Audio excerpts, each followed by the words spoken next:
Imam Asy-Syafi'i dan juga wajah muka kita. Wajah muka dan juga tapak tangan. Gambaran ini memberitahu kepada kita bagi mazhab Imam Syafi'i. Tapi pada masa yang sama, ada mazhab mewajibkan dengan makai niqab. Niqab ni apa? Dipanggil sebagai purdah. Nabi memerintahkan supaya menutup aurat dengan sempurna. Ada dua istilah. Menutup aurat dan juga membalut aurat. Membalut itu salah. Kerana membalut itu seperti mana buah nangka. Buah nangka kalau dibalut, alurnya masih nampak. Yang penting sekali adalah menutupi. Pakaiannya hendaklah longgar daripada nampak alur tubuhnya dan pakaian tudungnya. Disebutkan dalam Al-Quran iaitu melabuhkan sedikit. Orang perempuan kalau memakai tudungnya hendaklah dilabuhkan. Kalau ni dada, dekat sini bawah ni. Bi khumur, iaitu pakaian mereka orang perempuan mesti dilebihkan daripada paras buah dada mereka. Kalau mereka itu tidak mempunyai buah dada pun, ataupun buah dada mereka kecil, tak perlu tutup. Sebaik-baiknya tutup. Sebab kalau tertiup angin ataupun bawa motor, terlihat pada tubuhnya bentuk saja akan menyebabkan syahwat itu datang pada lelaki dan kita sebagai wanita pun jadi berdosa. Maka tutup. Ibu-ibu kena ingat ya, lengan kita ni pun aurat ni.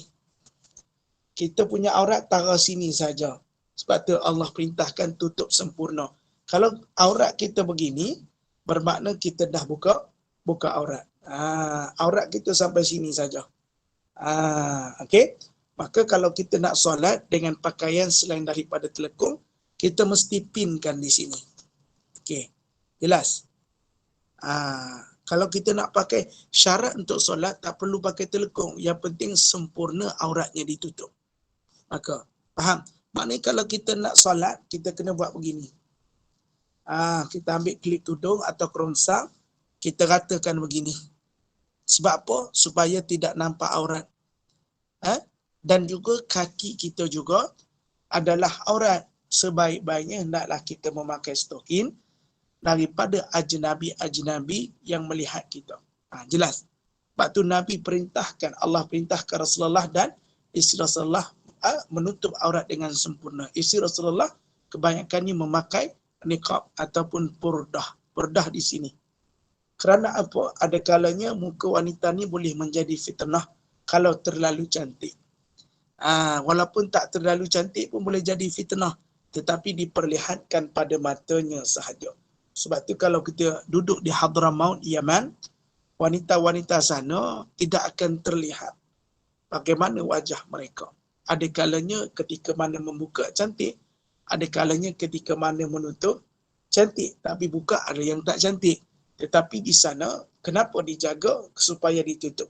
Walaupun diperisterikan, mesti melihat pada akhlak bukan paras rupa. Tetapi di dalam kaedah untuk menjadikan isteri, orang yang memakai purdah, contohnya pakai purdah, kita boleh melihat terlebih dahulu, baru kita boleh memberi keputusan sama ada untuk kita nikahi ataupun tidak. Maknanya orang kata, Ustaz, kalau tak nampak muka macam mana nak kahwin? Dia kata macam mana nak kahwin? Betul. Sebab tu kita diberi kelonggaran. Kalau kita nak mengahwini seseorang yang berpakaian niqab, maka dibenarkan baginya untuk melihat seketika. Lantaran itu setelah itu selesai, maka ditutup, barulah diberikan keputusan sama ada ingin mengahwini ataupun sebaliknya. Itu terpulang kepada lelaki yang melihat tadi. Kenapa perlu ditunjuk? Kan Nabi sebut nikahi perempuan itu atas 4 perkara. Yang pertama, wajahnya. Yang kedua, keturunannya. Yang ketiga, hartanya. Dan keempat adalah agamanya. Kenapa Nabi sebut mukanya? Sebab orang lelaki bertuah kalau ada yang nak memilih agama tu, mesti dia tengok muka dulu. Betul tak mak-mak semua?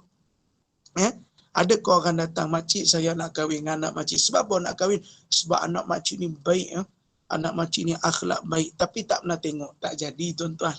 Mesti dia tengok muka dulu. Dia tengok muka, dia berkenan. Kata ulama adalah kitab mengatakan sekufu. Kalau kita gemuk, ambillah gemuk-gemuk sikit. Kalau kita kurus, ambillah kurus-kurus sikit. Kalau kita sedang sikit. Kalau kita hitam, ambillah hitam-hitam sikit. Mana kalau kita cerah, ambillah cerah-cerah sikit. Istilahnya begitulah.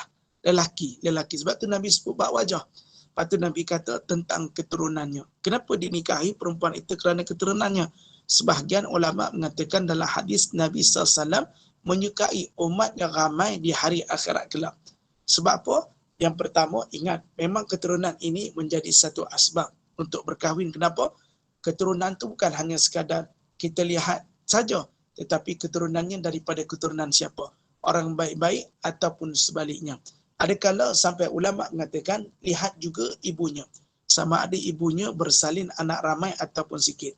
Kerana kalau anak ramai, insya-Allah isteri yang kita kahwini tadi mendapat zuriat, lebih mudah untuk mendapat zuriat. Tetapi itu semua bergantung pada rezeki Allah. Kita tak ada kuasa. Yang ketiga adalah bab hartanya. Harta ni mungkin kita boleh ambil yang ketiga. Sebab harta ni tak semestinya kita ambil. Kalau ada, Alhamdulillah. Kalau tak ada pun, Alhamdulillah. Sebab yang mencari rezeki, kewajipan nafkah ini adalah pada suami. Yang keempat, baru Nabi sebut agama. Kenapa Nabi tak sebut agama first? Ini lumrah orang lelaki melihat. Lah kali bawa agama. Tapi Nabi besar di akhir zaman, pilihlah agama, akan selamat dunia akhirat. Memang disetujukan atas perkara ini. Wallahu a'lam. Sebab tu, boleh dilihat. Sebab tu Nabi suruh perintahkan kepada, Allah perintahkan pada Rasulullah, supaya tutup aurat. Supaya tidak dilihat orang. Sebab tu, zaman Rasulullah SAW, isteri-isteri sukar dilihat. Tetapi isteri sekarang mudah diperlihatkan di Facebook, diperlihatkan di Instagram. Bukan salah, adakala boleh mendatangkan ain, adakala boleh mendatangkan kecemburuan, adakala boleh mendatangkan sifat orang yang mendoakan sesuatu yang tidak baik. Begitulah istilahnya. Bukan salah, tetapi kehormatan seorang isteri dijaga sampai tidak terlihat oleh orang lain. Maka setengah pendapat mazhab macam mazhab Imam Syafi'i, tapak tangan dan juga muka. Maka tak salah. Tapi orang perempuan itu kena ada sifat malunya. Sikit-sikit tak apa duduk dalam Facebook. Sikit-sikit tak apa dalam Instagram. Tapi jangan buat sesuatu sampai hilang rasa malu seorang wanita tersebut. Wallahu alam. Apa kata Allah dalam Quran? Ya ayyuhan nabiyyu kulli azwajika wa banatika wa nisa'il mu'minina yudnina 'alaihinna min jalabibihin. Dzalika adna ay yu'rafna fala yu'zain. Wa kana Allahu ghafurur rahima. Wahai Nabi, suruhlah isterimu, anak perempuanmu serta wanita-wanita beriman. Kenapa Allah suruh isterimu? Sebenarnya teguran yang pertama yang sepatut kita lihat adalah kalangan ahli keluarga kita dulu. Pastikan ahli keluarga kita diseru supaya tutup aurat isteri kamu. Setelah itu kata Allah, anak perempuanmu barulah wanita yang beriman, iaitu di kalangan luar daripada ahli keluargamu, agar melabuhkan pakaiannya bagi menutup seluruh tubuhnya, termasuk dengan jilbab. Kalau orang Indonesia dipanggil jilbab, kalau kita dipanggil tudung. Tudung, sebaik-baik tudung itu dilabuhkan, atau istilah mudah iaitu melonggarkan pakaian mereka. Ada Nabi sebut dalam hadis, ada wanita di akhir zaman yang mana tidak mencium bau syurga sebab dia memakai tudung seperti mana bonggol unta. Kenapa Ustaz? Kalau rambut kita panjang, kita boleh letak kat sini saja, kat belakang ni. Tapi kalau dibuat macam bonggol unta, dia macam jadi satu trend fashion sampai orang nampak membonggol dia punya rambut itu, kecuali dia berpantang. Orang berpantang ni dia kena ikat bonggol ke atas. Supaya apa? Supaya angin tu tak masuk, tu tak apa. Ini tak ada sengaja-sengaja. Dia seolah-olah memperlihatkan auratnya dengan rambutnya tadi dengan bentuk yang terlihat. Sebab tu jangan buat rambut macam tu. Kalau rambut kita panjang, jatuhkan ke bawah di bahagian belakang kepala. Sudah memadai perkara tersebut. Jangan sampai seperti mana bonggol unta. Dan agar melabuhkan pakaiannya bagi menutup seluruh tubuhnya, yang demikian lebih sesuai untuk mereka dikenali, maka mereka tidak akan diganggu dan Allah adalah Maha Pengampun lagi Maha Mengasihani. Maka mereka tak akan diganggu. Betul.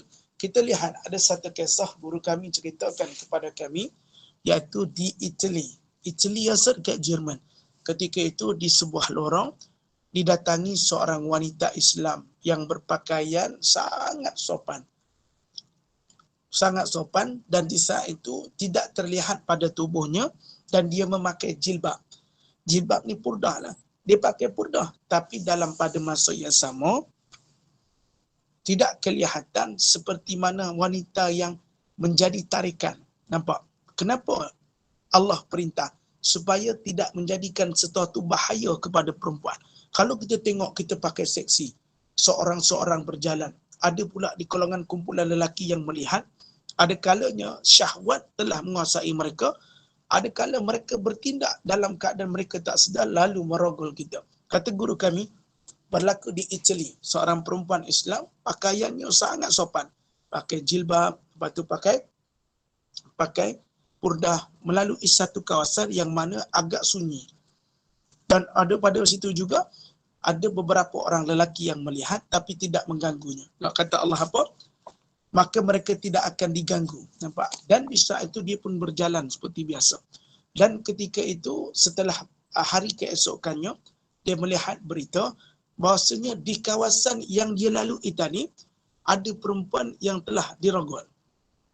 Kerana apa? Pakaian yang dipakai wanita itu terlalu menjolok mata, sampai menimbulkan sesuatu nak syahwat kepada lelaki-lelaki yang melihatnya tadi, lantaran bertindak sesuatu seperti binatang sampai merogol perempuan tadi yang berjalan di kawasan tersebut. Nampak janji Allah. Kalau kita pakai sopan, kita pakai longgar, kita pakai sedap mata memandang dengan tudungnya, tak nampak alur tubuhnya, Allah kata takkan ada orang ganggu. Betul? Sebab kita tak menarik perhatian. Tapi bila mana pakaian kita adalah pakaian yang menarik perhatian, akan diganggu.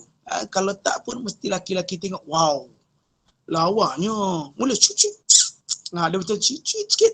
Ada nombor phone tak? Kalau orang tu baik, pakai tudung labuh.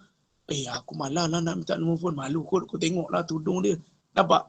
Allah janji pada orang yang menjaga tubuhnya, menjaga auratnya dengan sempurna. Dan juga dalam beberapa hadis Nabi sallallahu alaihi wasallam sangat mengambil berat tentang penampilan perempuan ketika berada di luar rumah.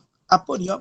Rasulullah sallallahu alaihi wasallam bersabda, ayyuma amra'atin astaghtarat famarrat ala qaumin liyajidu min rihiha fahiya zaniyatun.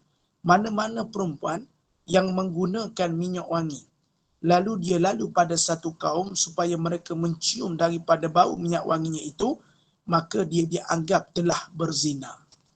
Pakai wangian.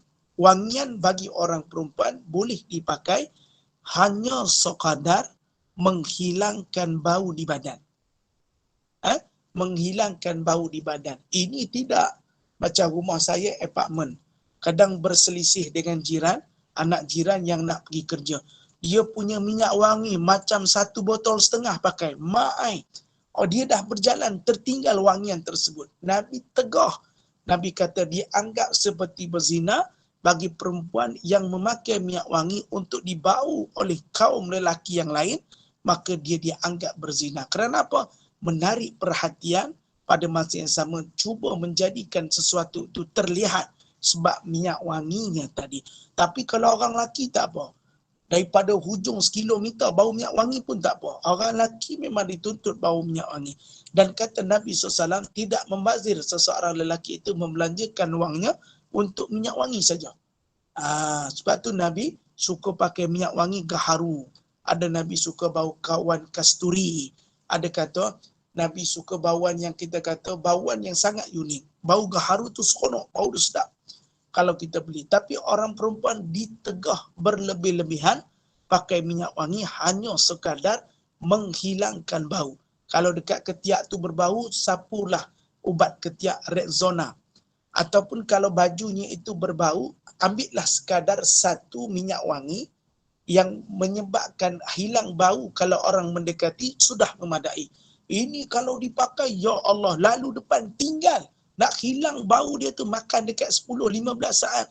Maka Nabi kata dianggap seperti mana berzina. Na'udzubillah min zalik. Dan hampir sama dengan hadis riwayat Imam Ahmad, iaitu kata Nabi SAW, ayyumam amra'atin astaghtarat famarrat biqaumin liyajidu rihaha fahyazaniyatun. Dalam riwayat lain kata juga, mana-mana perempuan yang menggunakan minyak wangi lalu dia lalu pada suatu kaum supaya mereka mencium bau minyak wanginya itu, maka dia telah dianggap telah berzina.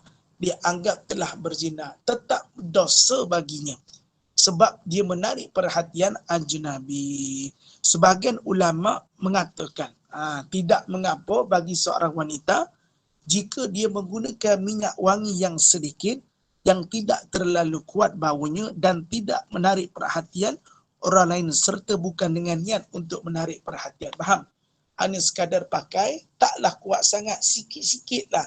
Ini pakai, ya Allah, Gucci.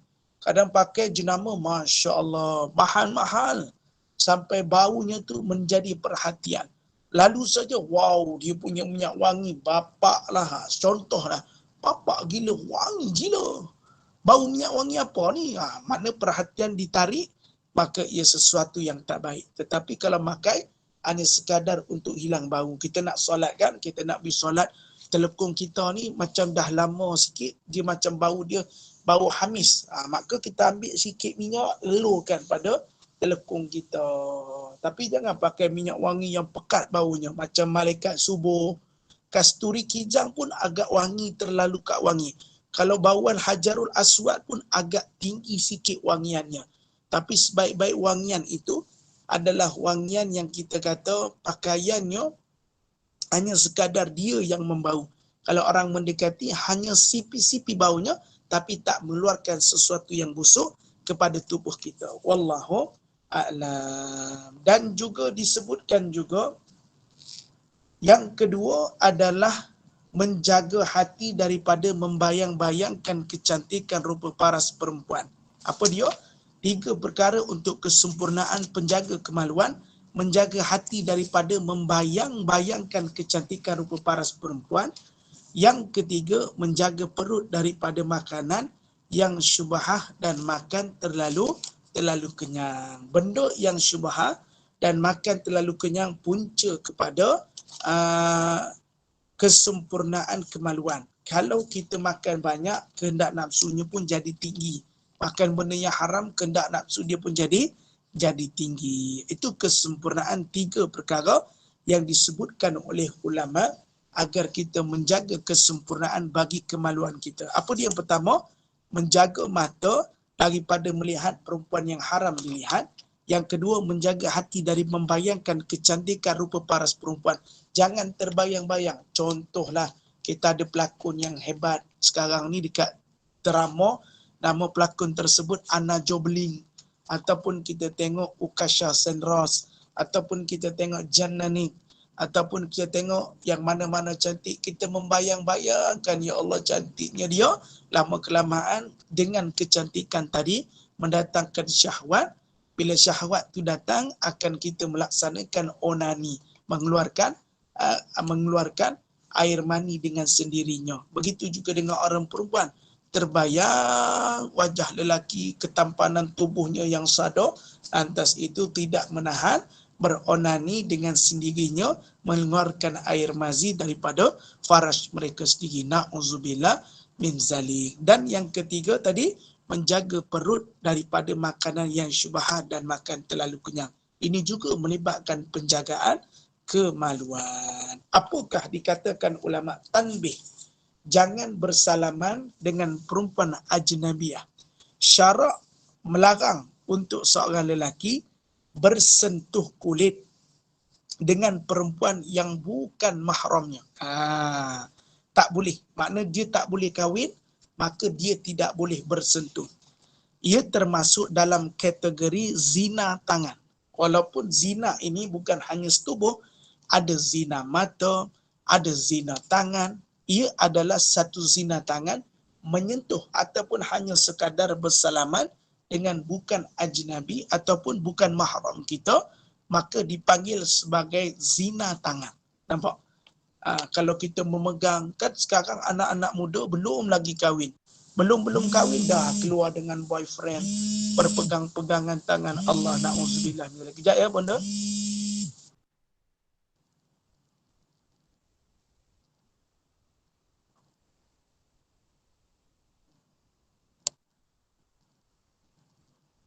Ya.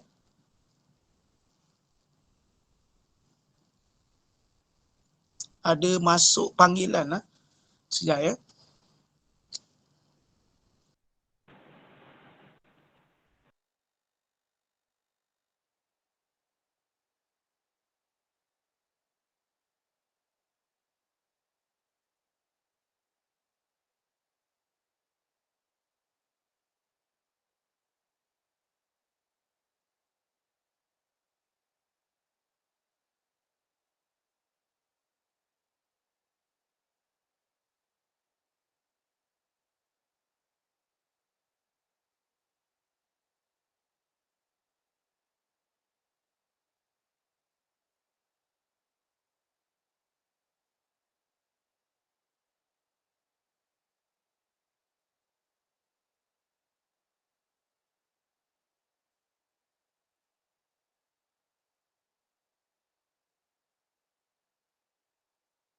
Kita sambung lagi. Maka dilarang sama sekali kita memegang. Macam tengok anak-anak sekarang, kita tengok anak-anak muda sekarang, bila saja mereka ni baru saja berboyfriend, dah berpegang-pegang tangan. Ada kala baru bertunang, dah berpegang-pegang tangan. Zina pada tangan. Ingat, daripada tangan akan menusuk di tempat-tempat yang lain. Sebab pegang dulu tangan, lama-lama memegang yang lain. Inilah yang dilarang sama sekali oleh syarak. Kenapa tidak boleh bersentuhan? Kerana bila bersentuhan dia ada satu tindak balas. Ada kalanya positif, ada kala mendatangkan syahwat. Benar kata Nabi SAW, wal yadu zinahal batashu. Maksudnya apa? Zina tangan adalah dengan menyentuh bukan mahram. Jelas. Zina tangan adalah menyentuh sesuatu yang haram. Beronani menggunakan tangan. Itu juga sifatnya haram. Na'udzubillah min zalik. Dan dalam hadis lain, Rasulullah sallallahu alaihi wasallam bersabda, la an yuta'ana fi ra'si ahadikum bimikhyatin in min hadidin khairun lahu min an yamassam ra'atan la tahillu lahu. Seseorang yang ditusuk kepalanya dengan jarum daripada besi, itu lebih baik daripada menyentuh perempuan yang tidak halal baginya. Nampak dia kata apa? Seseorang, Nabi kata apa? Yang ditusuk kepalanya dengan jarum daripada besi, itu lebih baik daripada menyentuh perempuan yang tidak halal baginya. Kerana apa? Dosa mendatangkan dosa zina. Na'udzubillah min zalik. Sebab tu tak boleh kita pegang tangan orang suka-suka. Sebab tu kita tak boleh bukan mahram. Sebab tu ia mendatangkan zina tangan kita. Zina tangan ini kata Nabi daripada menyentuh yang haram. Sebab apa? Bermula memegang dengan tangan, kata ulama lama-lama belajar untuk pegang yang lain. Lama-kelamaan pegang, tidak menahan pada syahwat kemaluannya, maka bersetubuh dengan perkara yang kita kata bukan hubungan yang sah daripada Islam. Kerana apa? Bermula daripada tangan. Asyik-asyik pegang tangan, belum lagi kahwin. Pergi tengok pawagam sejuk, pegang tangan, tak kahwin lagi ni.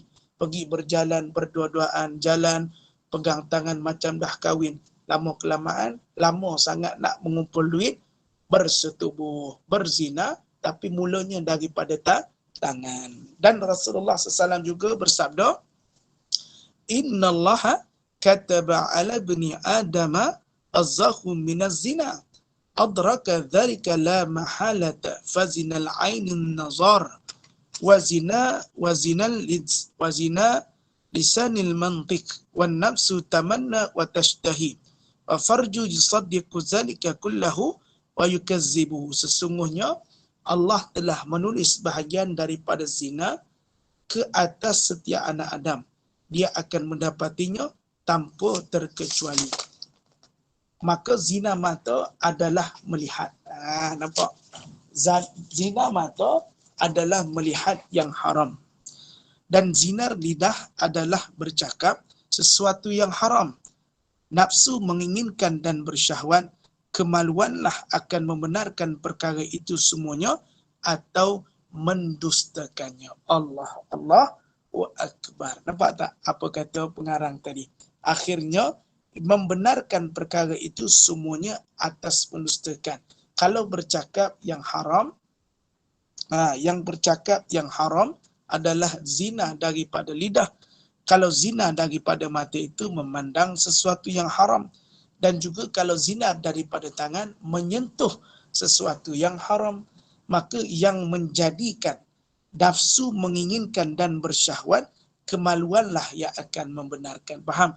Tengok saja, lama kelamaan datang daripada lidah, lama kelamaan kemaluan yang membenarkan keinginan daripada anggota tubuh kita. Maka hati kita pun menjadi kotor, lama kelamaan tidak dijaga kemaluan kita. Na'udzubillah min zalik. Riwayah Bukhari dan Muslim. Dan kata ulama, ketiga-tiga perkara ini kalau tak dijaga, apa dia tadi? Tidak memandang perempuan yang haram, lepas tu membayang-bayangkan rupa paras perempuan. Yang ketiga, menjaga makanan daripada syubhat dan haram. Tiga-tiga ni tak ada, akan menjadikan kita daripada kita akan terbiasa melakukan satu perkara, iaitu berzinar. Apa kata Imam Al-Haddad? Ayyuhal mu'minun bihifzi farjika wasta'in ala dhalika bihifzi qalbika anit tafakkuri fima la yahillu laka wa bihifzi basarika anin nazari ila ma la yajuzu lakan nazaru ilaih. Wahai orang beriman, katanya Imam Al-Haddad, peliharalah dirimu dengan menjaga kemaluan baik-baik, dan bantulah dirimu untuk perkara itu dengan mengawal hatimu supaya tidak memikirkan sesuatu yang tidak halal, dan mengawal matamu daripada melihat hal-hal tidak dibolehkan dalam agama melihatnya. Dipesan, dan bantulah dirimu, peliharalah dirimu dengan menjaga kemaluanmu. Yang pertama, bantulah dirimu untuk perkara itu dan mengawal hatimu supaya tidak memikirkan sesuatu yang tak halal. Yang ketiga, mengawal matamu daripada melihat sesuatu yang tidak dibolehkan oleh agama melihatnya. Tiga ni mesti jaga. Yang pertama, kemaluan. Yang tu, jaga hati kita memikirkan sesuatu yang tak halal, berkehendak melakukan jima tetapi pada masa yang sama tidak halal, hindarkan. Dan juga kawallah mata kita daripada melihat sesuatu-sesuatu yang dilarang syarak.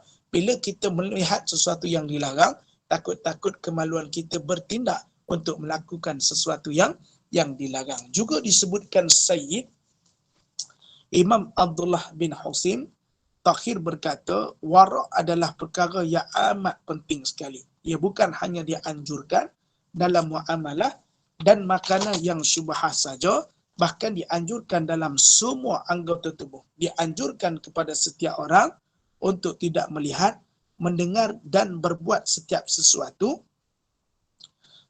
yang menurut pendapat lain perkara itu haram untuk lihat, didengar dan dilakukan, atau menurut pendapat yang lain perkara itu adalah makruh. Wallahu a'lam. Yang disebutkan tadi iaitu mata, hati dan juga perut. Apa yang disebutkan oleh Nabi SAW. 4 pintu masuk manusia kepada 4 pintu masuk maksiat kepada manusia. Nanti kita akan sambung. Dan sikit lagi, zina adalah dosa besar. Menurut ijma' ulama, dosa besar yang paling besar selepas kufur adalah dan membunuh adalah zinar. Iaitu zinar ni hukumnya berdosa besar. Zinar tangan, zinar mata, zinar dengan kemaluan, hukumnya berdosa besar. Wallahu a'lam ada tinggal dalam 10 minit. Nanti kita akan masuk lagi 4 pintu masuk maksiat kepada manusia. Apa kata Imam Ibnu Al-Jauzi pada muka surat 103. Bonda, boleh kita buka soalan?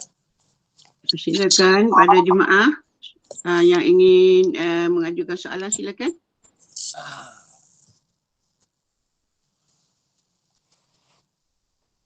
Wah, mungkin terlalu Senyap jelas. semua.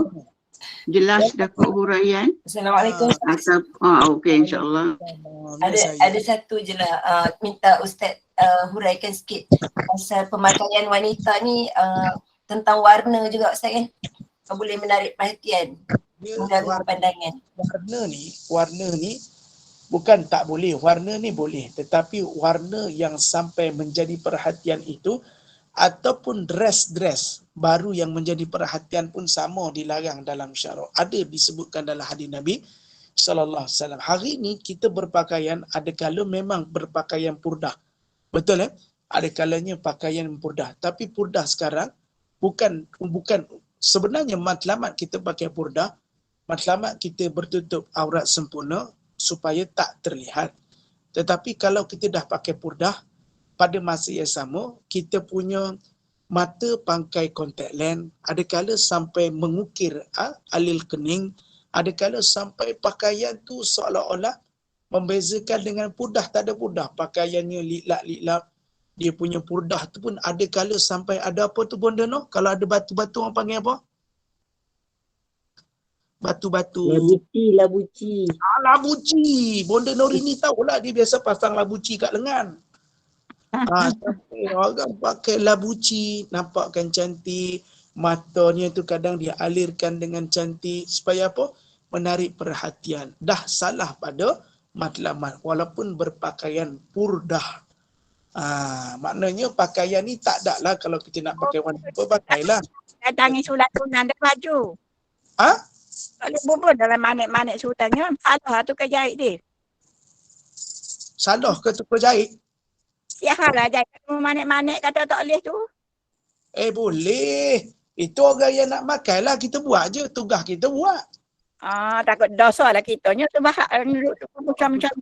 Kita buat baju, hak pakai tu yang pandai dia lah. Nak pakai purdah ada manik, labuci ke, ikut dia. Bukan salah. Tetapi telah menjadi satu perhatian orang lain. Walaupun berpurdah. Itulah trend masa kini. Walaupun berpurdah, seolah-olah purdah itu menampakkan kecantikan supaya dia menjadi tarikan. Sebenarnya dalam Islam ini tidak salah bagi wanita untuk berfashion. Sebab Nabi pun tak pernah tegah bagaimana wanita berfashion. Tetapi fashion itu mudah cerita apa yang membolehkan untuk kita salat. Tetapi terlalu over.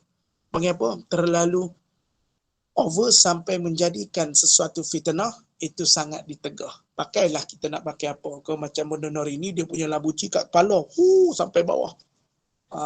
Dia pakai tudung. Macam itulah. Tapi kalau kita sendiri macam Cik Ha nak buat labuci ke. Kalau Cik Ha rajin jahit lah satu jubah saya. Boleh saya buat jadi imam tarawih. Buat labuci. Buat labuci. Buat labuci kat tangan. Boleh, tapi trend masa kini walaupun pakaian purdah tu adalah penutupan yang sempurna tapi dah menjadi trend kecantikan orang sekarang. Tapi tidak sederhana kan Ustaz kan? Bola buci pun sederhana, tak nampak dia punya glittering tu apa. Tak nampak sangat dia punya ni kan. Boleh, tak ada masalah. Yang ditanya Ustaz tukang jahit yang menggalakkan orang pakai begitu, saya tak boleh nak cakap sebab terlalu banyak pendapat. Wallahu a'lam. Itu saja jawapan daripada Cik Ha tadi. Dan juga Puan Azrina, Bunda Azrina tanya, mudah-mudahan terjawab. InsyaAllah. Alhamdulillah, terima kasih mungkin banyak. Ada nak buka soalan lagi, satu soalan lagi mungkin? Soalan insyaAllah.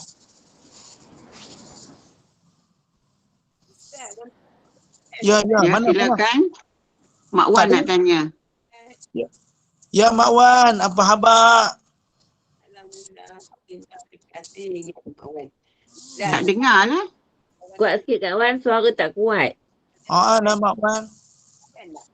Mak Wan tak karaoke kau malam tadi?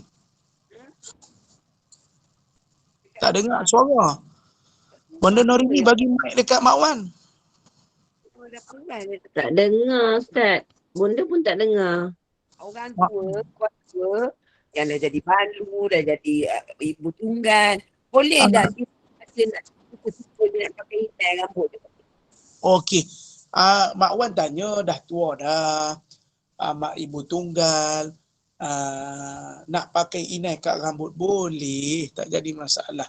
Tapi kalau ada suami kena minta izin dulu baru boleh berinai. Tak jadi masalah. Yalah kita ni dah tua-tua, rambut kita tak tahu mana pi hitam dia. Pasal ada semua duk ubi-ubi nak warna perang-perang sikit, yang halal inai boleh. Boleh, tak ada masalah.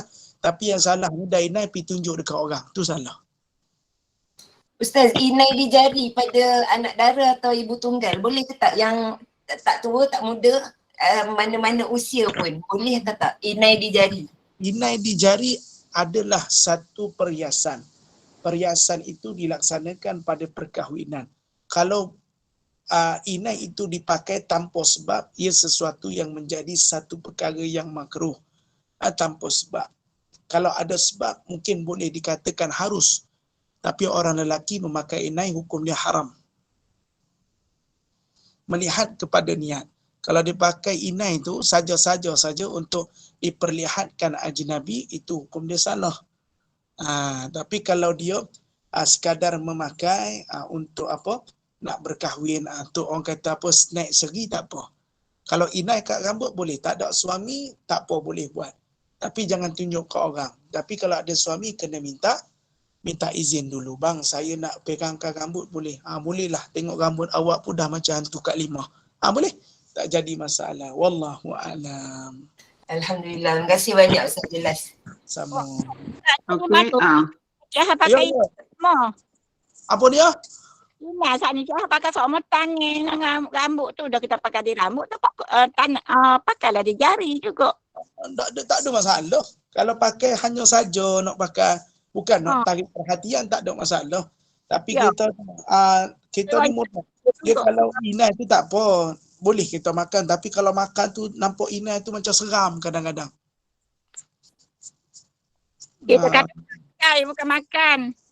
Yalah. Nanti kalau nampak oren ni saja cucu kita kata, "Poh, nek napa warna oren?" Contoh. Pakai di jari kan dia biasa pakai semua inai daun. Dia kan inai daun. Ya, saya tahu inai daun tu. Tapi kita niat tujuan kita nak pakai. Nak pakai saja untuk perhiasan pun tak apa. Tapi sampai kalau kita dah berusia ni, sampai menarik perhatian tu, kena jaga sikit lah. Dia kata, "Ustaz, anak daun tak boleh pakai inai." Boleh, tak ada masalah. Boleh. Okey kata.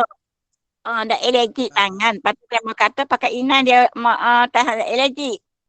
Tu niat situ lah. Boleh. Tak apa. Kalau niat saja, niat benda baik tak apa. Tapi eloknya orang biasa pakai inai ni, ada orang yang buat inai perhiasan untuk perempuan, tak ada masalah. Boleh je pakai. Tak ada masalah. Tapi lelaki tak boleh pakai. Tapi tengok juga, tak boleh. Inai untuk lelaki yang pakai masa kahwin sebenarnya tak boleh. Dia haramkan. Tapi orang kita selalu letak kat dua jari. Dia kata apa? Sebab nak naik seri. Tak boleh tuan-tuan.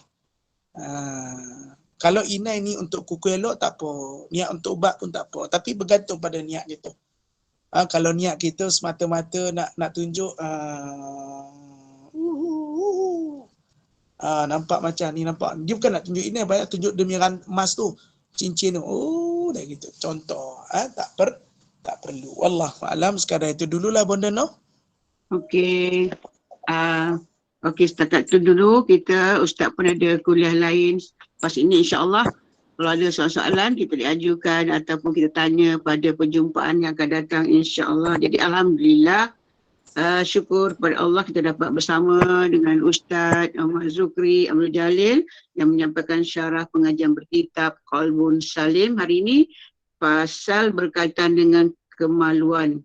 Jadi berkaitan kemaluan, ada dalam hadis ayat Quran menunduk-nundukkan pandangan mata dan juga menjaga kemaluan mereka. Jadi kesempurnaan menjaga kemaluan, dia jaga mata melihat benda-benda yang bukan mahram kita.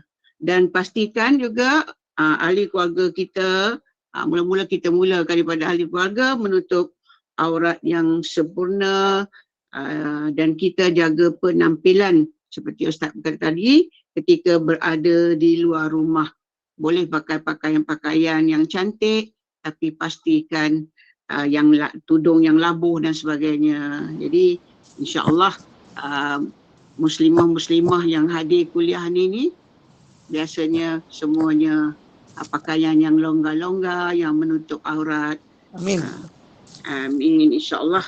Jadi semua tu kita elakkan daripada zina. Jadi satu lagi tadi Ustaz kata tadi, elakkan bersentuh kulit dengan perempuan yang bukan mahram, untuk elakkan zina tangan ya Ustaz tadi kan. Jadi kita akan dapat mengetahui dengan lebih lanjut lagi tentang berkaitan dengan tajuk ini insya-Allah pada kuliah akan datang.